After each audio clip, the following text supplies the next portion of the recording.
the myth that Christianity and the church persecuted and held back science is still alive and well. That same tired fiction is recycled in Dr. John Gribben's 2009 book, In Search of the Multiverse. Well, both Tyson and Gribben state that Giordano Bruno was burned at the stake by the Catholic Church for exposing heretical scientific ideas. Ideas such that the stars are simply other suns. Ideas that there have to be other Earths or other worlds, and that there has to be life elsewhere in the universe. Well, it turns out that the church did not silence Bruno for those scientific ideas. Bruno did do a little bit of speculative astronomy, but he was far from a scientist. He was a renegade monk, he was a hermetic sorcerer, his interests were theological, and when he did write on astronomy, his work was amateurish and confused. He got his ideas mainly from reading an ancient text, mainly from his imagination, from speculation, from a dream, with absolutely no evidence or data. The troubles he had with the church were due to his theological beliefs, namely his polytheism and his anti-orthodox teachings. His beliefs did happen to include the idea that the universe was infinite and that it contained a large number of worlds, but these propositions were not a problem for the church. Bruno's scientific position of an unbounded universe with many worlds was not at all unique. Many others in the same time period held similar scientific views and were never persecuted by the church. For example, Nicholas of Cusa in the first half of the 15th century wrote of an unbounded universe with many worlds and all of its parts in motion. The church ended up making him a papal legate to Germany, and he was appointed a cardinal by Pope Nicholas V.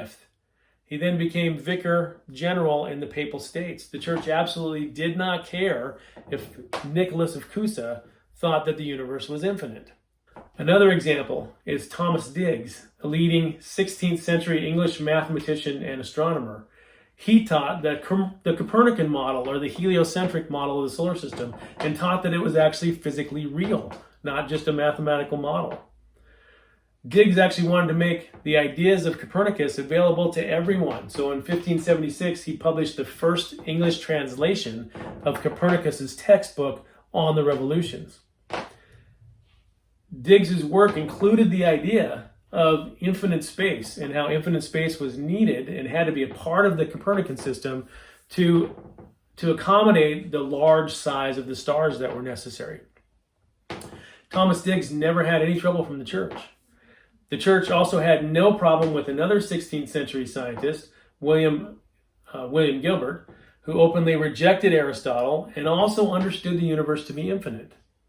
There's a long list of intellectual thinkers who were never persecuted, even though they had scientific ideas contrary to the church. For Giordano Bruno and others persecuted by the church, the dispute was not with science. In almost every case when blood was shed, the dispute was over theology. Bruno, in addition to his polytheistic beliefs that all animals and even the earth each had a soul, Bruno also practiced magic. He also suggested that Satan was destined to be saved and redeemed by God. Bruno didn't think that Jesus was divine, but rather said that Jesus was just an unusually skilled magician.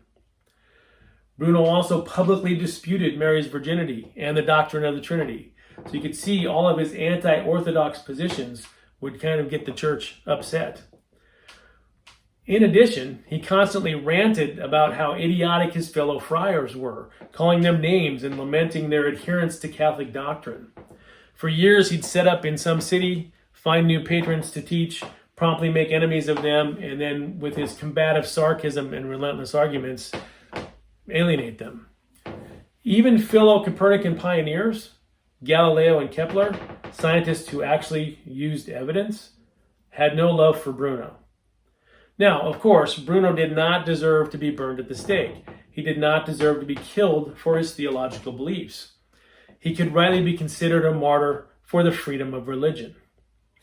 But in no way did the church persecute Bruno's science, and in no way should Giordano Bruno be considered a martyr for science.